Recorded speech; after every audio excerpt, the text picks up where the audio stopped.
ಕೊರೋನಾದಿಂದ ಎಲ್ಲಾ ಕ್ಷೇತ್ರದಲ್ಲೂ ನಷ್ಟ ಉಂಟಾಗಿದೆ. ಇದಕ್ಕೆ ಕೃಷಿಕನು ಹೊರತಾಗಿಲ್ಲ. ಒಂದೆಡೆ ಲಾಕ್ಡೌನ್ ಸಮಸ್ಯೆ ಆದ್ರೆ ಇನ್ನೊಂದೆಡೆ ಅಕಾಲಿಕ ಮಳೆ ರೈತರನ್ನ ನಷ್ಟದ ಕೂಪಕ್ಕೆ ತಳ್ಳಿದೆ.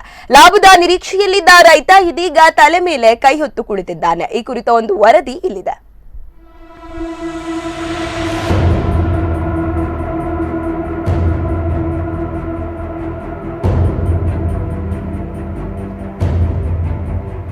ಕೋಟಗಿಳಿಯಾರು ಪರಿಸರದ ಯುವ ಕೃಷಿಕ ಭೋಜ ಪೂಜಾರಿ ತನ್ನ 2 ಎಕರೆ ಪ್ರದೇಶದ ಕೃಷಿ ಭೂಮಿಯಲ್ಲಿ ಕಲ್ಲಂಗಡಿ ಬೆಳೆದಿದ್ದಾರೆ. ಆದರೆ ಲಾಭವಾಗಬೇಕಿದ್ದ ಕಲ್ಲಂಗಡಿ ಹಣ್ಣಿನ ಕೃಷಿ ನಷ್ಟದ ಖಾತೆಗೆ ಸೇರಿಕೊಂಡಿದೆ.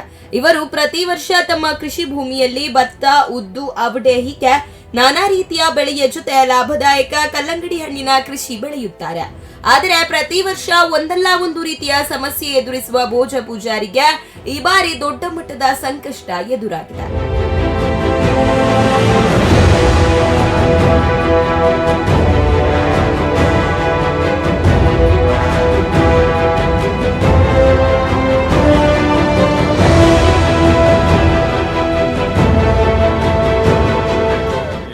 ಎಕರೆ ಕರ್ಗುಂಜಿ ಹಾಕೋದು, ಅದರಲ್ಲಿ ವರ್ಷದಲ್ಲಿ 2 ಬೆಳೆ. ಕಳೆದ ಬೆಳೆ ಆದರೂ ಸಾಧಾರಣ ಅಂತ ಹೊಡೆತ ಕೊಡಲಿಲ್ಲ. ಒಂದು 15-20 ಟನ್ ಮಾರೋಕೆ ಸಿಕ್ಕೀತೆ, ಒಂದು 10-12 ರೂಪಾಯಿ ರೇಟು ಸಿಕ್ಕೀತೆ. ಈ ಸರ್ತಿ ಆಪಕ್ಕಾದರೂ ಒಂದು 25-30 ಟನ್ ಕರ್ಗುಂಜಿ ಆಯ್ತು. ಅದ್ರಾಗ 15-20 ಟನ್ ಕರ್ಗುಂಜಿ ಅಕಾಲಿಕ ಮಳೆಯಿಂದ ಹಾಳಾಗಿ ನಮ್ಗೆ ಬೆಳೆ ತೆಗೋಕೆ ಆಗಲಿಲ್ಲ, ಫಸಲು ತೆಗೋಕೆ ಸಿಗಲಿಲ್ಲ. ಇನ್ನು 10 ಟನ್ನಲ್ಲಿ ಎಷ್ಟು ರೇಟ್ ಸಿಕ್ಕುತ್ತೋ ಗೊತ್ತಿಲ್ಲ. 2-3 ರೂಪಾಯಿ 5 ರೂಪಾಯಿ ಅಂತಾರೆ. ಇದು ಮಾರುವುದು ಕಷ್ಟ ಈ ಲಾಕ್ಡೌನ್ ಸಮಸ್ಯೆಯಿಂದ. ಅದರೊಟ್ಟಿಗೆ ಅಕಾಲಿಕ ಮಳೆ.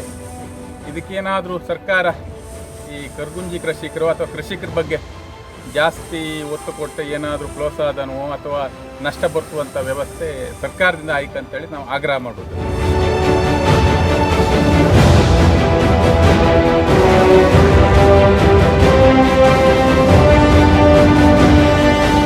ಕಳೆದ ವರ್ಷ ಹಳದಿ ಎಲೆ ರೋಗದಿಂದ ಕಂಗೆಟ್ಟ ಭೋಜ ಪೂಜಾರಿ ಈ ವರ್ಷ ಅತಿ ಉತ್ಸಾಹದಿಂದ ಲಾಭದ ನಿರೀಕ್ಷೆ ಹುಸಿಯಾಗುವಂತೆ ಮಾಡಿತು.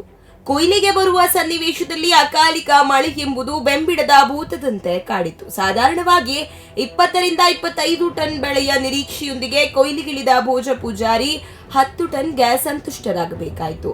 ಇನ್ನುಳಿದ ಬೆಳೆಗಳನ್ನು ಕೊಯ್ಯುವಷ್ಟರಲ್ಲಿ ಮಳೆ ರೌದ್ರ ನರ್ತನ ಕಲ್ಲಂಗಡಿಯ ಮೇಲೆ ಬೀರಿ ಹುಳುಗಳ ಬಾಧೆಯೊಂದಿಗೆ ಸುಮಾರು 15 ಟನ್ ಕೊಳೆಯುವಂತೆ ಮಾಡಿತು. ಅತ್ತ ಲಾಕ್ಡೌನ್ ಬಿಸಿ ಒಂದಡಿಯಾದ್ರೆ ಇತ್ತ ಅಕಾಲಿಕ ಮಳೆ ರೈತರನ್ನು ಮಂಕಾಗಿಸಿದೆ. ರೈತರ ಅಳಲನ್ನ ಸರ್ಕಾರ ಪರಿಗಣಿಸಿ ಒಂದಿಷ್ಟು ಪರಿಹಾರ ನೀಡುವಂತೆ ದೇಶದ ಬೆನ್ನೆಲುಬಾದ ರೈತ ಆಗ್ರಹಿಸುತ್ತಿದ್ದಾನೆ.